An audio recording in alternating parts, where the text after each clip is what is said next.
can see we have some new faces here with us today. We are new. Me. Calm down. They already know you. You're not important. Right? Wow. You're not MVP. Wow. So I'm gonna let them introduce themselves. So who wants to start first? And Chota version. Alright, so I'm gonna kill you out for this. Okay. What is thing? We'll just say what we should stand up.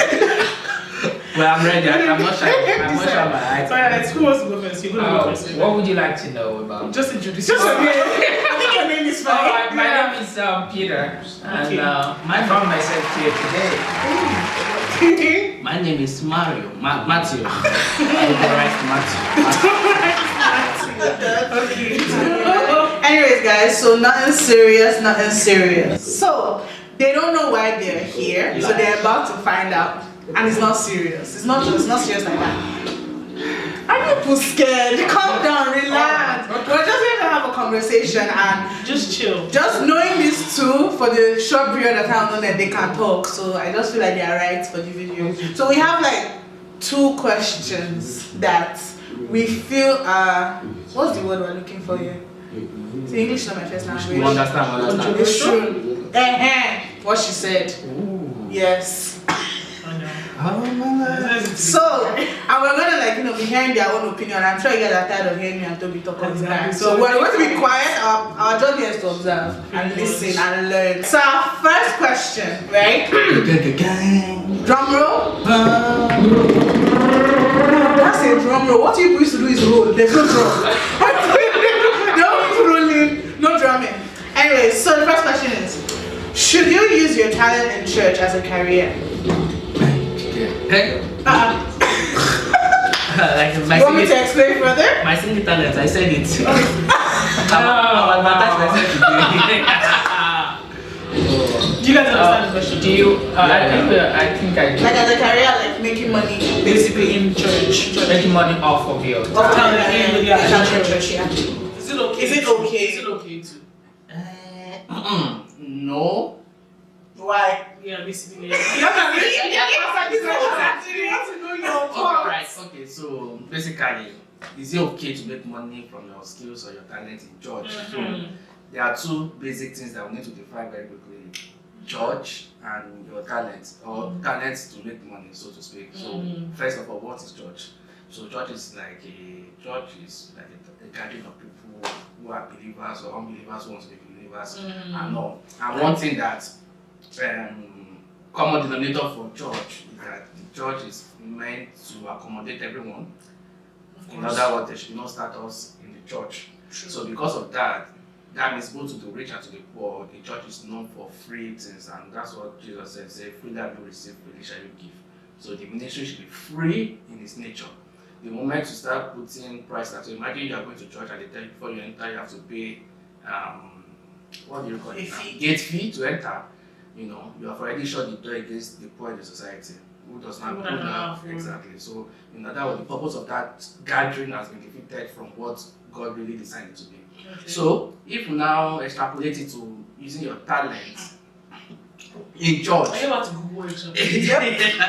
My dictionary is so Using your talent in church now, the people that work in church are co-workers, so to speak. And why are they co-workers? Because they're devoting their time for God. And there is this common knowledge that the reason why you're doing that is because your reward will be given to you by God. So that's why they say, oh, you are not working for man, you are working for God, because the reward will be from God. Though man can appreciate you, man can tell you well done, man can even reward you materially in that sense, but you are not working because of that. You are working because you are working for God. Yeah. So the moment you now want to use your particular skill for money in church, then it's acceptable, but at that moment, know that you are no longer a worker for that church, or you're not a worker for God. You are just more or less like someone who they employ in your organization and you are working. Okay. So in that is that. So a lot of people do that, which is fine, but it does not. That in a sense is not that you are now a worker. I don't see you as a worker for the church. So basically, you are saying that it's okay if you are using your talent for money in the house of God, as long as you are not classifying yourself as a worker. Exactly, definitely. So many churches have secretary that they pay. Okay. Yeah. Many churches have people that they pay who are staff of that church there, but they don't see that staff as like the workers in that particular church there. So you are doing that because, so for instance, churches have different departments that you can submit your resume and also, but because you are working there does not mean you're a member of the church. So you can do Monday to Friday there, that does not mean you're a member. But if you're a member, a worker, then part of this sacrifice, so to speak, is that you are working your time, exactly. time. So I have something to say based on that. So let's say, for example, I'm a drummer in the church, right? Of course, that's my talent, and I'm also like in a band that I get paid, like the band pays me outside of the church, right? So I play at the church every Sunday or every church program based on every dedicated church program. So basically, like maybe Wednesday services As a worker. Okay. Now let's say there's a special program happening, right? And it's all outsiders are coming, it's like a big whatever crusade or whatever. Is it okay for me to now, because that's technically I understand that my church is involved in it, but technically it's not just a church thing anymore. Is it okay for me to charge? Exactly. Is it okay for me to charge for my services? Because technically it's out of my time basically. So is that okay? Your commitment to the church at that point. Yeah, so again it boils down to the agreements you have with whatever. So for instance, churches invite people from outside to come and sing for that concert and they will pay them. Even some will tell you land before coming and see you're gonna pay us up front, you're gonna pay for logistics and mobility and all sorts. So if you also see yourself in that category that this is a concert, it's not really like a church program so to speak now, it's a concert that is bringing talent from outside and all sorts. Then there's nothing bad in you presenting yourself to them also. So it's within their decision to say, okay, we're accepting you based on that, or we're not accepting you based on that. Yeah. So it's boiled down to agreements between you and the people who are organizing the program. Actually, there are many concerts that you have to pay money before you can enter.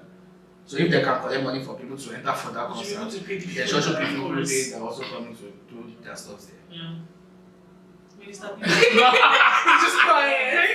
I've just been listening and I kind of agree with what Matthew said. There's the church administration aspect and there is the service part where you have people, members of the church that are ready to serve. That's why it's called service. You're giving your time, your resources, whatever. And there is also there are also the staff of the church, like Matthew said, there is the secretary. For example, you have someone coming in this part of the world, for example, who will come clear the snow that the church pays to do that. It's under the payroll. There are people who have that contract, just like a regular contract with the church, that I'm going to be the secretary. And so when you're functioning in that role, you're only fulfilling the obligations of your contract. You are not necessarily serving. But if you're coming as a member of the church to just serve, like Jesus did, the disciples expecting nothing in return, that's you giving your time, giving your resources back to God, because you're not expecting anything in return. But what if it's a contract you're getting paid from, like, I'm getting this per hour? That's not service. That's just fulfilling the obligations of your contract. So there will always be people as part of church administration that will be required to do that as part of staff.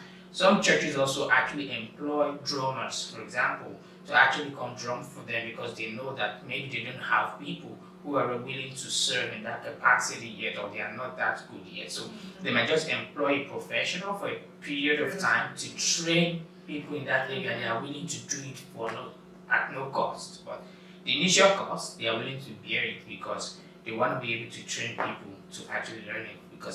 And there are people that do that on a professional level. So people like that, they enter a contract with the church, like, for the next 5 months, this is how much I want to get paid for coming to drum in your church, while I train other people. So in that case, it's perfectly fine, it's all right. But to now continue to say that before I'm going to be able to serve God, I want you guys to pay me, you're already collecting your rewards. God's not going to reward you for that anymore because you already paid me. Okay, so in this I understand, but let's put it in a different perspective. Let's say, for instance, I'm a photographer, right? Yeah. And during church, I feel like the church needs photography or whatever, right? And I volunteer myself as a worker for church, like, okay, you know what? Let's say the service starts from 10 and it ends by 12, right? So for that 2 hours, I am okay to take a picture, video, do whatever I need to do concerning photography for the church for free. Now 12:01. If someone's asking me to take their picture, can I ask for me to be paid? But we're still inside church. Yeah, it's still down to agreement again. Like I said again, it's still your agreements with whosoever you are working with to understand that. No, it's not a working thing. It's not. This is not with the church now. I mean, it's like the church already knows that I'm a photographer for church. But now the members also know. So now the members are not coming to meet me like, okay, after service, I want to take a picture outside. Come and take the picture for us. Can I tell you, okay, I am charging you because this is outside the church hours? Yeah, definitely, because at that moment you are not really working for the church. But the church is the people. Yeah, the church is the people. Okay, take for instance, you are into photography now, and someone from the church comes to you, to your studio, and say that, oh, take me a picture, and you say, oh, because this person is a member of the church, also I do it for free of charge. So Okay. you know that. So in other words, your business is still your business, and the reason why you are saying that, oh, you are working for the church is because that service is for the church, not for individual purpose. That picture of that person is contributing nothing to the church. Yeah, so it's for that person, it's not for the church, so to speak. There. So there's a church that has to do with person, individual people, and there's a church that's a collective gathering of people together. So terms and agreement must be properly respected. And again, I wanted to add that one of the things that cause issues, you understand that some people also use people to such a way that the people don't feel appreciated for what they do. For what they do, and sometimes they take it to. So take for instance someone who studied music in school. And because of that, he devoted all his time to the house of God, maybe Monday to Friday, so there's more rehearsal, training people. So he has no other job to do other than that. And because of that, the church said, oh, you are working for God, you are working for God, you are working for God. And it's not properly remunerated. That can cause an issue in his mindset that these people are just wicked and they are just using me. And the reason why is because if you don't spell out your terms and conditions from the beginning, people will just assume, oh, you are just doing this thing for God.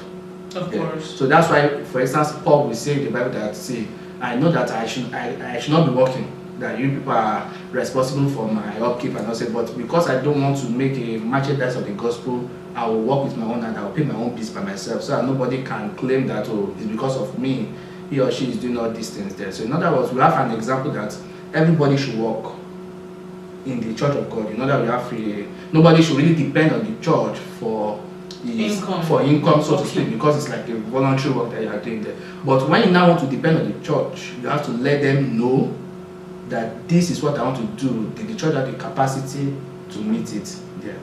So I have another question. So based on like the same thing, what would you think about the scenario where the pastor or whatever has, because they've had trouble in the past, they've been doing the choir, they've had trouble in the past, maybe like the instrumentals are always, like, let's say they're always leaving, right? So because of that, they end up finding someone, let's say a drummer or like a pianist, or just someone within the instrumental department. Now this is they're all choristers all together, it's the same group, and they find someone and they're like, okay, just because they want this person to stay, they're gonna be like, maybe for every Sunday that you come here, I'll pay you like $100 or $150, right, for your services based on that. Now, is it okay if a chorister says, you know what, this person is getting paid to do what I'm doing, basically? Why can't, like, now when I mean chorister, I mean like choir, so the vocals, say, okay, so I want to get paid too also in that same capacity. What do you guys think about that?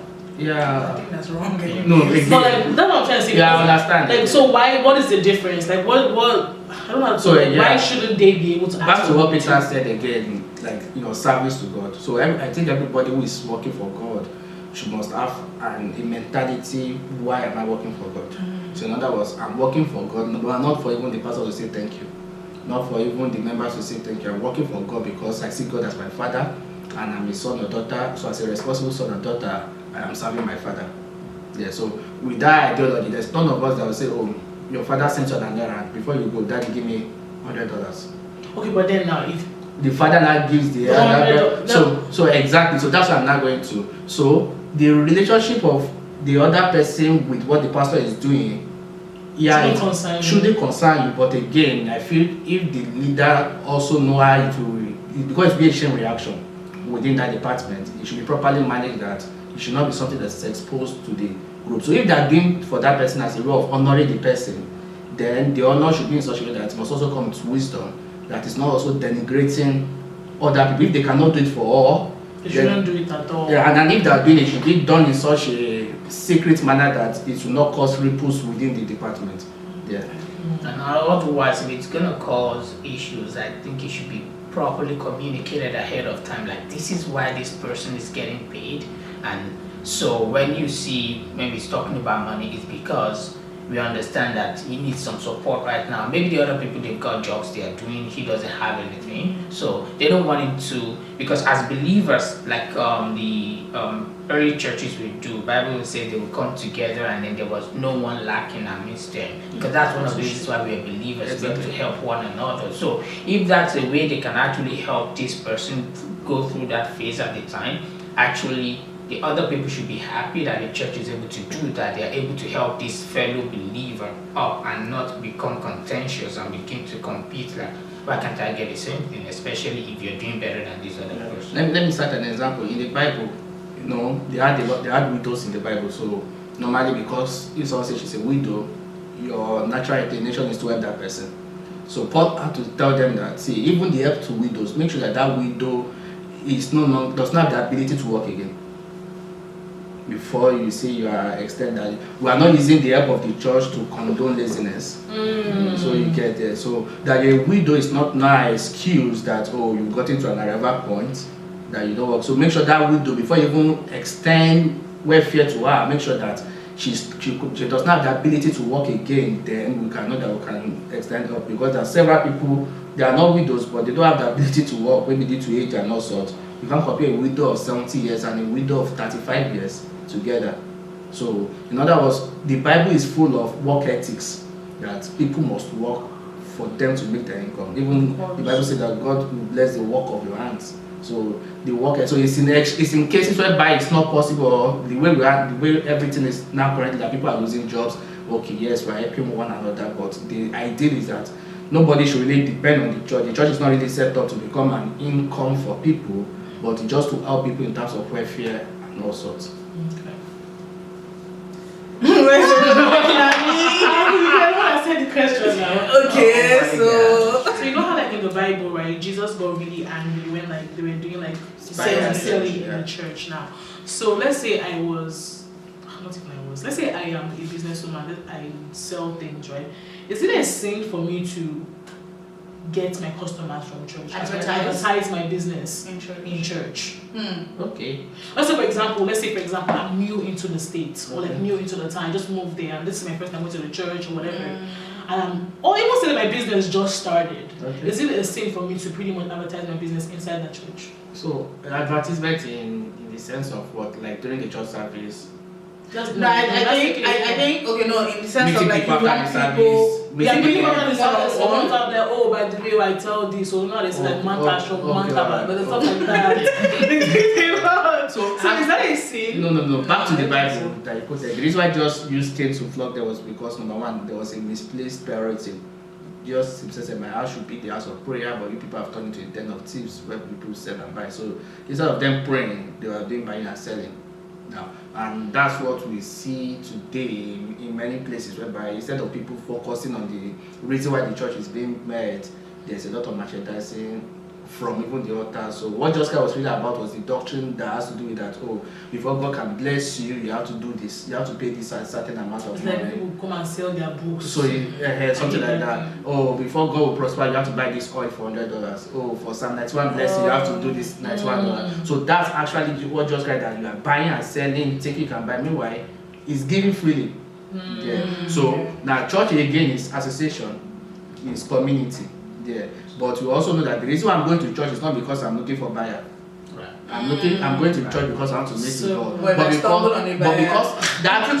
because that guidance has to do with people also, there will also be interaction and communication. So and out of it again, they will be sure what are you doing, what are you doing, what are you doing, what are you doing, to definitely come up in that discussion. Sure. But for as long that's not the major reason why I'm going to the church, that I've seen several people who leave churches because they say church members are not patronizing them. So it just exposes their intention. Exactly. But like I've been to like churches that they have what do you call that thing they give you if you're walking the bulletin, the bulletin, and then they advertise stuff. So that's okay. But again, it will cause issue. I've seen it causing issue. how many? Okay, imagine you have 3 people doing the same business in the church.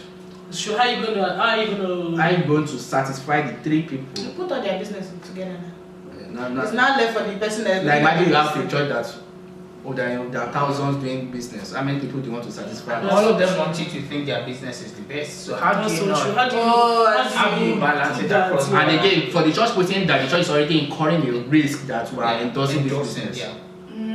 So if anything goes wrong with a business, the reason why I did this business because I saw pastor recommending it.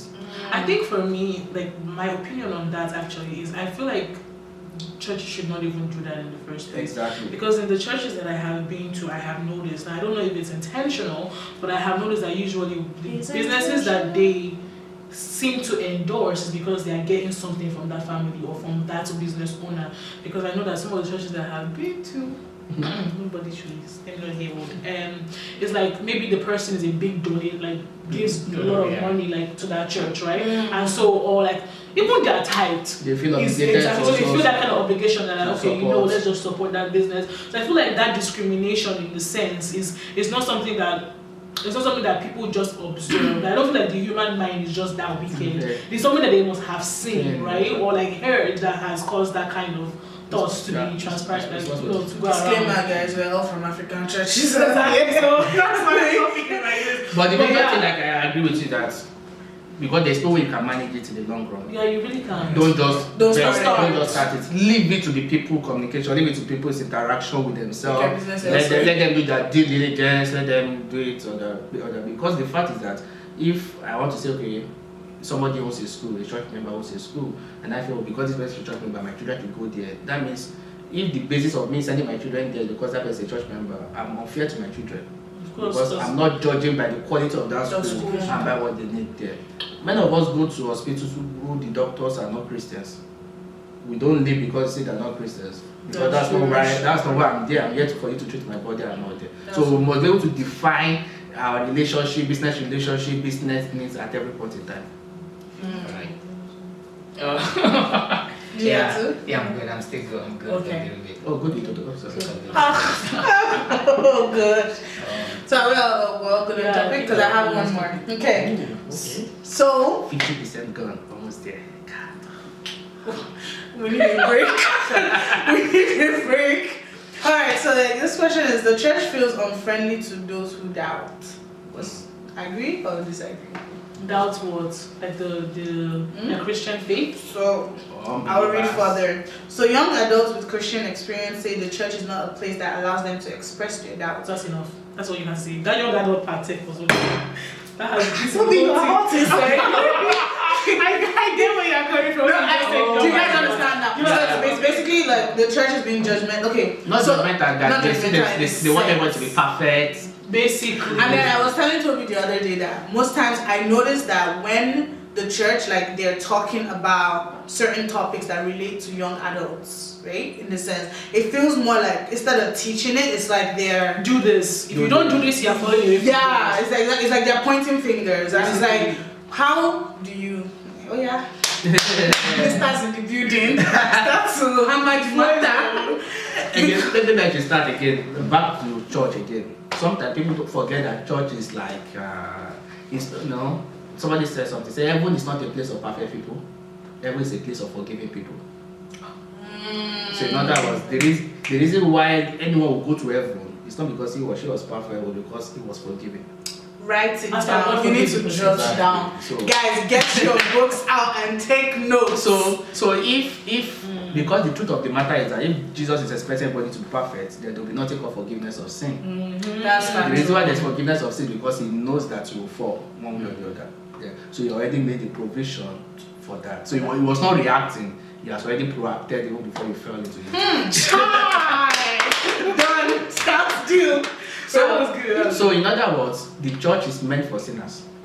The church is meant for people who are falling. The church is a place where you know there's this popular song we sing that he left the 99 to pursue one. Reckless love. So reckless love. So sometimes again the truth of the matter is that we think that Jesus left 99 who are saved, he now went after the one who was no. If you look at it, it was a sarcastic statement to the Pharisees. The Pharisees were saying that we are the perfect guys. were the righteous ones. So Jesus Christ was telling them that I've not come for the righteous, I've come for the sinners. I've not come for those who are wounded in their body, I've come for the sick. So he was also using that sarcasm to say that, okay, I've left the 99 referring to the Pharisees who think that they don't need him. I've come to pursue that one that is already lost. So at every point in time, Jesus is always pursuing those who are lost. You know, his CV, when you see his resume, you will see he's an expert in pursuing people who are lost, pursuing people who are doubting their fear. So that's his resume. And he's the head of the church. Now, like I think I said something recently, the problem of it is that a lot of us want to brag about our works for God. So because of that, when such people grow into leadership position, they try to magnify their works. So in other words, the way you can magnify it is by making other people feel bad when they are not up to your level. So because of that, they don't really project the unconditional love of God to people. The truth of the matter is that people are scared, people have doubt, people are falling. So if the church tries to mask it that, oh, you must do this, you must do that, you must do this, you must do that, we only produce hypocrites who are best in the church but worst outside. And that's why we have a lot of people who are like that, and a lot of young people of this generation wants to know, why am I doing this? I agree. There's a lot of whys. Exactly. They don't want to know, oh, if you say God is good, okay, so who is responsible for that earthquake that they say is a natural disaster? How do you correlate to that? How do you correlate both of them together? So they want to really know why. So in other words, it's a knowledge-based driven generation. And so if the church cannot explain properly, this is why we are doing this is why we are doing that, the only way for them to now impose that they are spiritual is to now use that spiritual camouflage to say that, oh, because you are doubting God, you are doing this, be careful, you are a child of the devil, so the devil that doubts God. No. That person just really wants to know, why am I doing this? Why are you asking us to do this? Okay, you say this is a sin, why? You say this is a sin, why? Okay, take for instance, I think I was saying recently, somebody wanted to correct a lady who was wearing church skirt to sing. Now, she went and said that, oh, due to that when you wear that church skirt, the Holy Spirit will leave you. Now she wanted to correct the lady, fine, which is good, you know. Salvation is not an external appearance, but again, it affects the way you appear also. But she was using a wrong premise to correct, because I just told her, I said, say, you take your bath in the bedroom, I believe. And I said, at that moment, as Holy Spirit left you, oh, yeah, showering. She said no. So in other words, Holy Spirit does not have phobia for your nakedness. Are you guys hearing that? So in other words, you don't, because if you correct that lady now on that premise that the reason why Holy Spirit will leave her is because of church skirt, you also go with that message of condemnation and to somebody else. And you can't imagine the ripple effect. Meanwhile, they will lose the major effect why that correction is being made in the first place. There. And that's why I say, you know, when you scare people, oh, you do this, if you do this, you are going to, if you do this. So it doesn't just make a lot of sense to young people because they really want to know why, and it must be logical. You don't just use, you know, the way we say, oh, who made you to do that thing is the devil. Why? Because nobody can hold the devil that, oh, why did you allow him to do that? So they don't just want that, they want something empirical that, so why am I doing this then? Yeah, and to add to that, when you hear people actually teach or preach like that, sometimes the background and culture has a way of coming in the way. Of course. So because some people grew up in a cultural environment where you can't question the adults.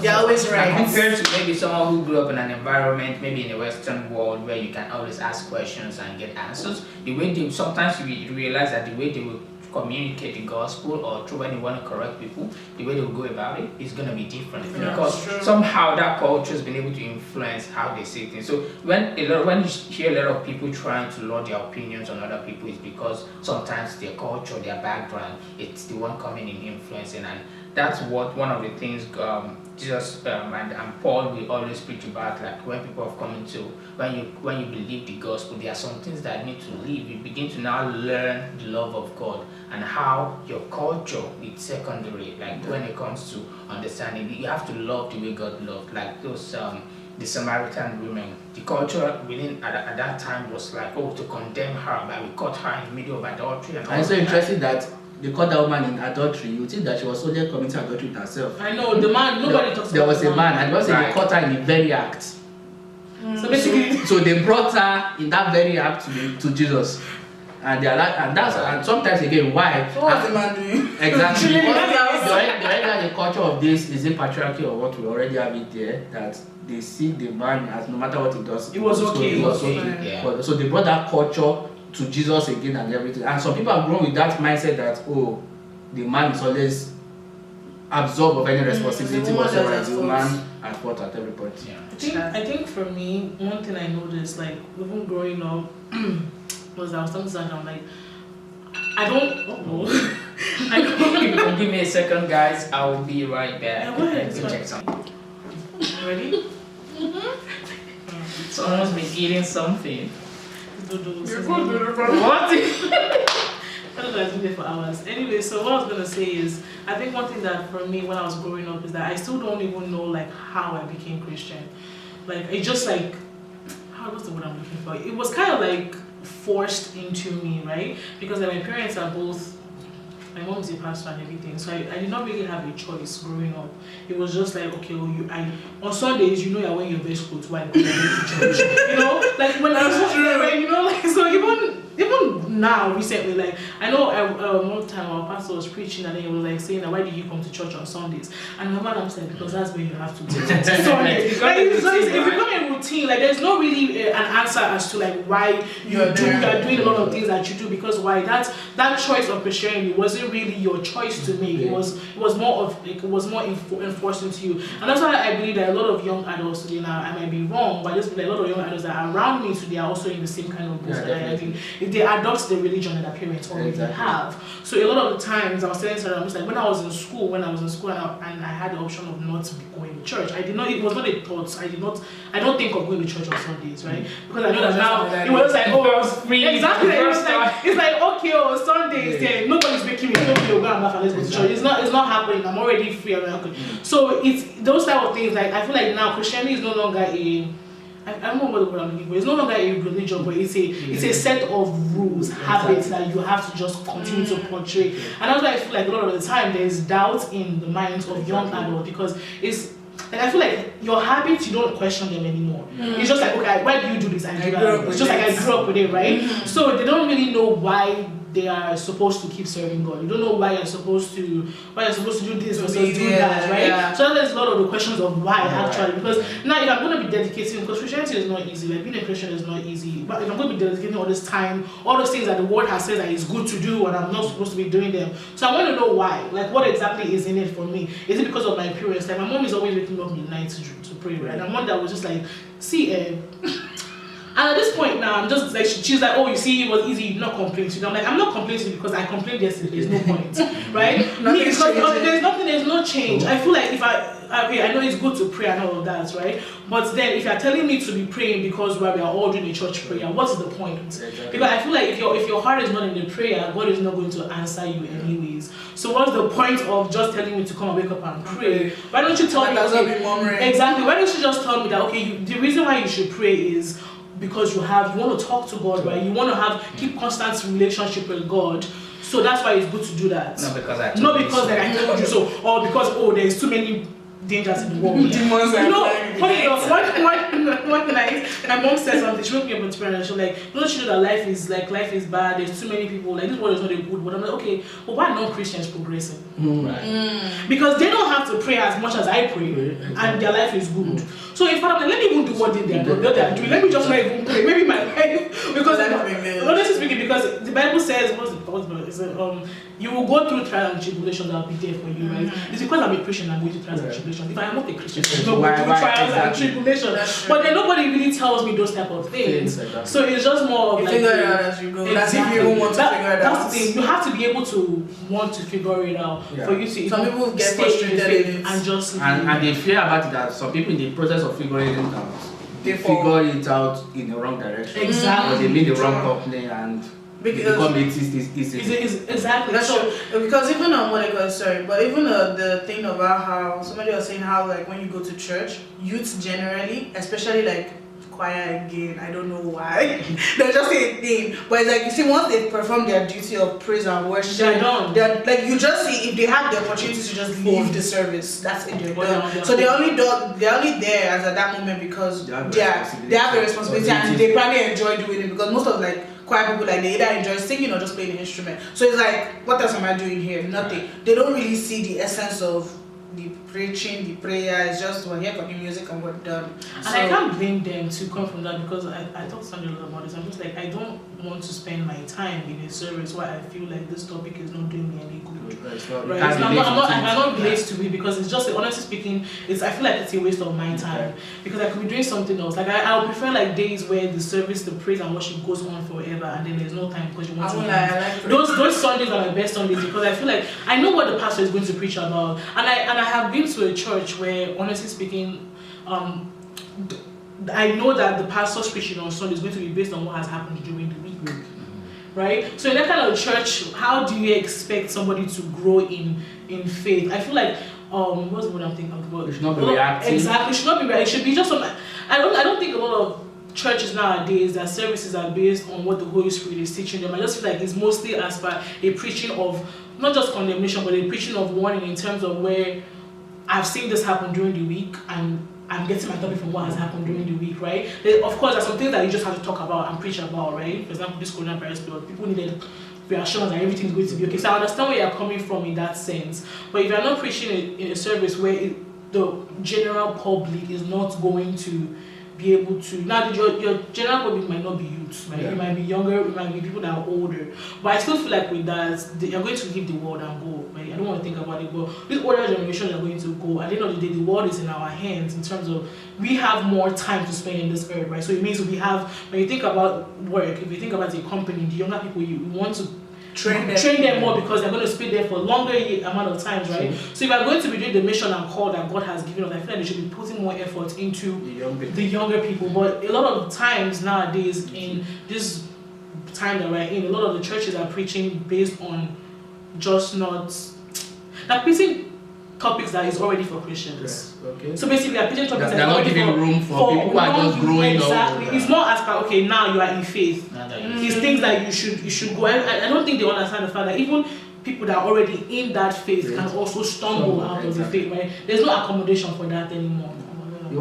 So let's put that. I'm about to leave, but just to add to your point, I think something happened when Paul was kind of telling, I think, the Corinthian church about speaking in tongues and prophesying, because prophesying is the interpretation of tongues. He says when you are all gathered together as believers, and then when you want to limit your speaking in tongues, you want to continue to speak in tongues, because he said, how will someone who does not understand, who is not yet saved, who is not yet a believer, when it comes to your midst, be able to say amen? That is, amen means I agree to what's been said. How will you be able to agree with what you've said when it comes into the church? In other words, he's saying, be considerate of unbelievers also coming to join in for the first time. So when you're in church, don't continue to that. You're speaking tongues and speaking to let it be more of prophesying, which is interpretation of the tongues, which the unbeliever can hear in natural language. So in other words, just trying to let them know that when you come together, it's not just believers, there will also be unbelievers around. So don't exclude them. So because that's why Christ has come, for everyone, not just for a particular set of people. And I think, if you just excuse me right now, I'm gonna say bye to go back to work, but it's been an amazing time. I really enjoyed this. I didn't know what we'll to have expect. him here again next I didn't know time, what to expect at once. They were just like, yeah, we got to ask some questions. Can you fill me in? They were like, when we get on, be a surprise. Alright guys, bye. Alright, so basically, like, continue from where it stopped. Again, most times people don't really know what actually Christianity is. Yeah, people have taken it as a religion whereby they feel it's genetically inherited. So your father is a pastor, your mother is a pastor, so automatically must be a pastor, children must be a pastor. That or the ministers in the church. Exactly. Or the husband is a pastor, it's automatically that the woman must be a pastor, Mrs. That's true. I don't know. But actually, I don't think I've ever seen a pastor that his wife is not a pastor. Well, again, in other words, the role of a pastor is not it's not romantically inherited. It's not because your husband is a pastor that automatically makes you a pastor. It must be a pastor is not a noun, though it's a noun in terms of let's classify it in English, but it's more of a verb. In other words, you must actually do the work of a pastor. Yeah. So if you are not doing the work of a pastor and your husband is a pastor, it does not automatically make you a pastor if you are not really doing that work of the pastor. So basically, the gospel in itself is what saves people. And what is the gospel? Is that Christ died for your sins, he was buried for your sake, and he rose. If a man believes in that, that man is saved. no matter any other thing you have to eat, it's not the gospel. That is the core of the gospel. So if you tell someone, take for instance, if I see someone who is smoking a packet of cigarettes now and I want to preach, naturally I want to think that by telling that person stop smoking is the gospel. No, that's not the gospel. Any other person can say that. Even his doctor will tell him that. So that is not the gospel. That person can stop smoking all I care. That does not make him saved. Now, so what makes people saved is that belief in the gospel, and that's where a lot of people miss it. They think that the gospel means change your behavior, then Christ will accept you. No, if I can change my behavior, I don't need a savior. Makes sense. The reason why I need a savior is because I can't save myself. I'm in deep shit. So the reason, so the savior is there to take help down. you out. So it's just like you want to catch fish inside the river, and you are trying to, as you are trying to catch fish, you are trying to wash it. The fish will always slip away from your hand. So what do? You first catch the fish from that river, then you wash it. So Christ is not expecting you to change. He's expecting you to accept him, to allow him to change. Be who you are. He's not saying you should form. He's not saying you should be any. No. Pretend. Just be who you are. Actually, that's why he's there. So the moment you are trying to pretend or form for him, or that preaching a message that makes him look as if, you have to change first of all before you accept it. It's not the Christ. It's not the Christ again that are preaching. They are preaching a set of rules or a religion for you to be accepted to. So what happens is that when you now receive Christ, you see that foundation that Christ, the way Christ accepted you, will be that foundation you used to live all your life. In other words, that foundation that I did nothing and all I did was to just receive him will be the foundation you live your Christian life. In other words, the reason why Christ loved me now, even when I'm saved now, will not be because I'm doing something. So, but when we miss it from the foundation, that with the mentality that the reason why I'm even a believer is because I'm a good person, or it's because I cried for my sins and all sorts. When you now even receive that Christ now, you'll be working on eggshells every day. That I cannot do this. If I do, so if you not do that singular mistake, I missed it. then you Christ just be has Christ. left you. Exactly. So because that foundation has been faulty, and people don't know that when you tell people don't do this, don't do that, law. It's actually, as Paul said in Romans 4, he said that if there is no law, there is no sin. In other words, you cannot call someone an armed robber if there was no law of robbery. So the reason why you can call someone, hey, this guy has been arrested for armed robbery, because there was a law that says you should not rob. So now that's what, when you tell people don't do this, don't do that, you're actually increasing the curiosity nature of sin in them to actually do that. So take for instance, as you came to this house, if you just see a poster on that place, don't look outside. Why So exactly. you came inside, maybe you don't have any intention of going outside, but when you saw that poster, something arises to what's actually in that place. You'll be curious. Exactly, and that's what happened with the law. We don't do this. The moment you start telling people to don't do that, it creates a curiosity in them. They want to really say, okay, what's happening? Now, it's not that they really wanted to do as a person, but the woman being has a nature itself that it really wants to do that which she says she should not do. Just like the way we have the social distancing, it's this social distancing that some people now really want to go out. Because before you had the freedom to do your exactly. choice, Exactly. So, and that's also the moment you keep reminding people, oh, don't steal, don't smoke, don't fornicate, don't do this. We think we're helping them, but actually we are creating that curiosity within them. And what Christ is just saying that let them just love me, let them see my love, let them see the perspective that, oh, no matter what you do, I still love you. And sometimes we think that when we tell people that, we are telling them to go and misbehave. No, actually, we are, when you see someone how much someone loves you, you want to change. You want to be responsible for that person.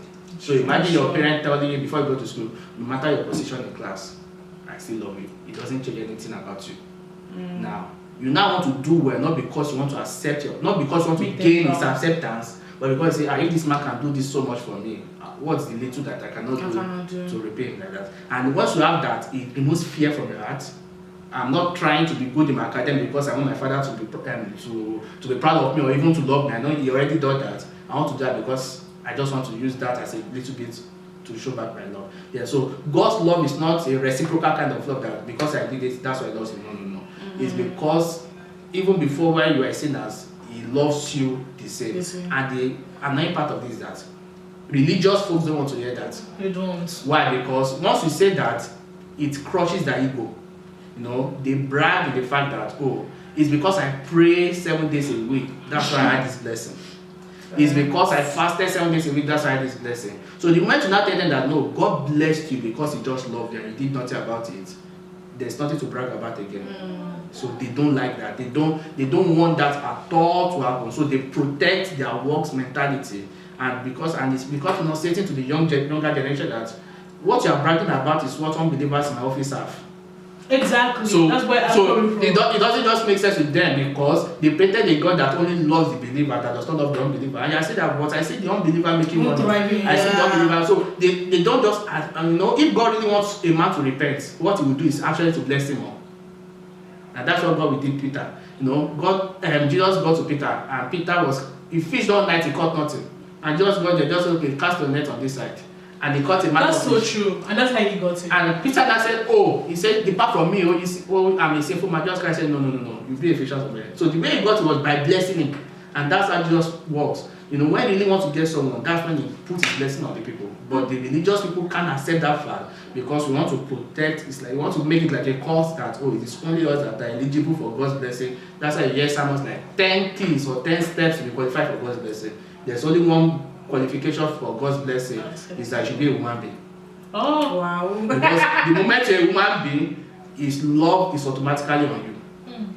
The worst sinner on earth, God still love him. The one who has killed everybody, on that cross there were 2 thieves. Yeah. The left and the right. If you still go to church today on their records of criminal, you will still see the name of the 2 thieves there.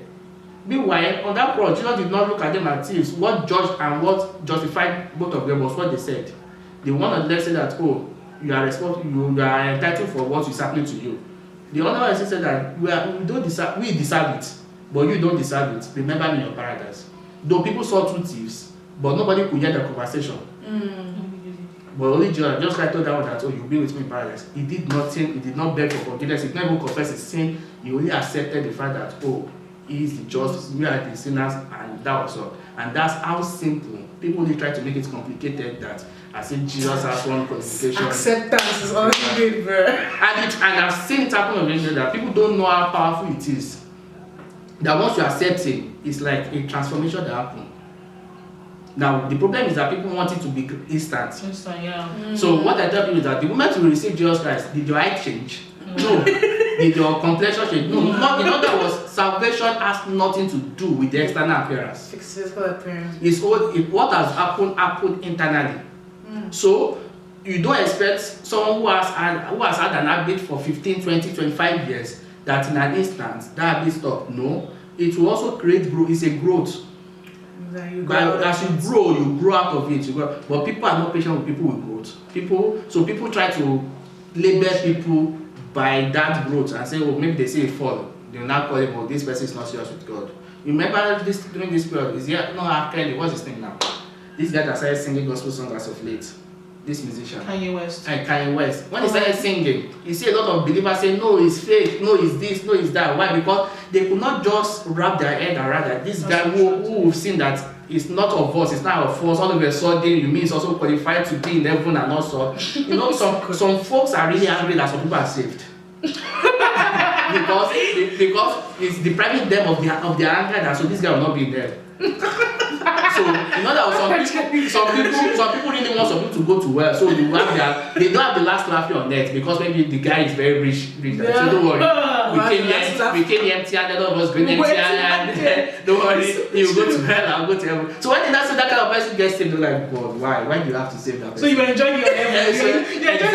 So they carry that same mentality. Yeah, that's why I see them. That's why both of their prayer points that this enemy was that, this enemy was that, this enemy was that. And I want to ask them that. So if you are praying for enemies to die, what's the difference between you and that traditional worshiper that is also using Shango or man that was taught to also kill people? Or what's the difference between you and an armed robber? He is using God, you are using your mouth. You are still using the same methodology of people dying. And then of the why? Because that works mentality has overshadowed them that the reason why God loves me because I have done something. And God will hate you because of what you have done. So they can't wrap that. And the younger generation of today, they don't care. They don't care. And the church, thank God the church are growing up in way of trying to capture them. You must understand that, see, these folks are young. And because they are young, not that they are good, they just want to know. They just want to, even their classes, academic classes, they don't just take things hook, line, sinker. No. They ask questions. Why is this happening? Why is this happening? Why is this happening? You cannot just like the way coronavirus, people say, the 666. It doesn't just make sense. What's 66? What's 66? Oh, 66, no. They say that's the mark of the beast, and also, so they use. The 66. So, no, when we come up with those things, it doesn't make sense to a young person. Logically. Exactly. When you say anybody. when you say it's God that said coronavirus, it doesn't make sense. So you mean for God to show himself that he's God, he has to kill several people. I know, right? And now wants me to still now accept that Now God. same God, yeah. No, let me share this story very quickly. I met an atheist at my workplace. So we were very close. So one of these days I decided to, I've been trying to minister to him. He was like, no, he did not even want to hear. And when you're talking to an atheist, it's foolish of you to start using Bible.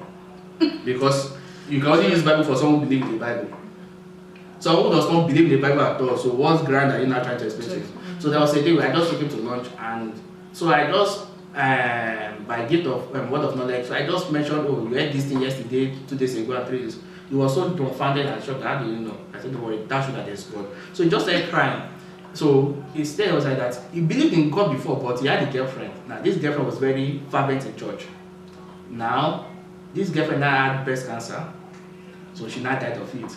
So on the day of the burial, church folks came to our place and were like, oh, God give it, God take it, and all sorts.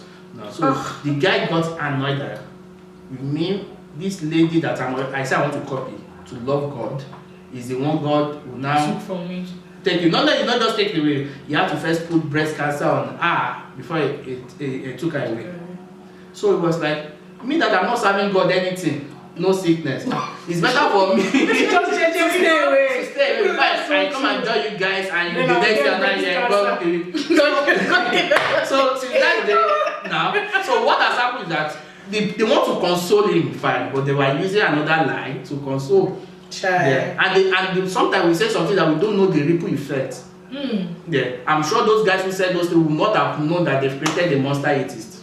Yeah. And you don't know how many that guy was also influenced by that same story. Exactly. So that's how words spoken, especially from Christians, could go a long way in blocking that of men. So I have to explain to you that no, God is good. And when people say God is love, God, it's not that God has love. His nature is love. Just like I say he's a man.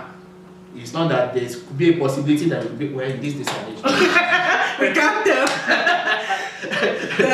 but in a normal environment, when you see this person is a man, we believe that he's a man. Exactly. So when you say God is love, is that when you shake him up and you will not see a bad. No, I thought someone said, it's easier for you to believe that the devil is bad or true. You will not argue. But it's difficult for you to believe that God is good or true. That's so true. Yeah. So we don't have any issue when you say devil is bad. But when we say God is good, we begin to think, who did that? And devil loves that. Devil loves to hide in ignorance to think that what he did, you are attributing to God. Because when you think it's God, you'll not be able to resist him. Because can you fight against God? So, and that's what it does perfectly. So I have to explain to the guy before the guy can realize, and that's how much it has gone. That sometimes when we don't, it's better for us to say I don't know. Than for us to link everything to God Almighty. It has been a long breath. But yeah, I don't have any more questions, do you? I don't want to bombard him today. No. We're going to have more of this, guys. We're definitely going to have more of this. Just letting you know now. Alright, I enjoy it. It's always my passion to always explain. See, and you can obviously You can tell. Anyway, so thank you guys so much for joining us today, and we want to thank Obra Minister Brother Peter. I don't even know anyways, we want to thank Peter for joining us, even though he has to leave early for work. Some people are still working from home. Yeah. But we captured him specially. So thank you for coming. It's a privilege. I'm shy. Oh, where's the camera? Here's the camera. No, the camera is from above. Anyway, so we'll see you guys next time. Yep, stay tuned, guys. Make sure if you like this video or anything resonated to you guys, please leave a comment down below. That's very, very important. If you have more questions for him, just let us know. We will keep it, capture it, save it, and send it to him. We will send your questions. Make sure that we are not asking the questions. We'll just forward it. We'll forward it. Sorry, before I forget, he does have a book. I found your book. Oh, really? I found it. He has a book. I'm gonna put the link down in the description. I think it's on Amazon as well. Yeah. Go read it. Yeah. Alright guys, well until next time, see you, catch you later. Ooh. You not tell them subscribe. Oh, we're not taking Oh, pictures. see, he didn't say it. Subscribe. Make sure you all subscribe. Subscribe. Share. Like. Ring the bell.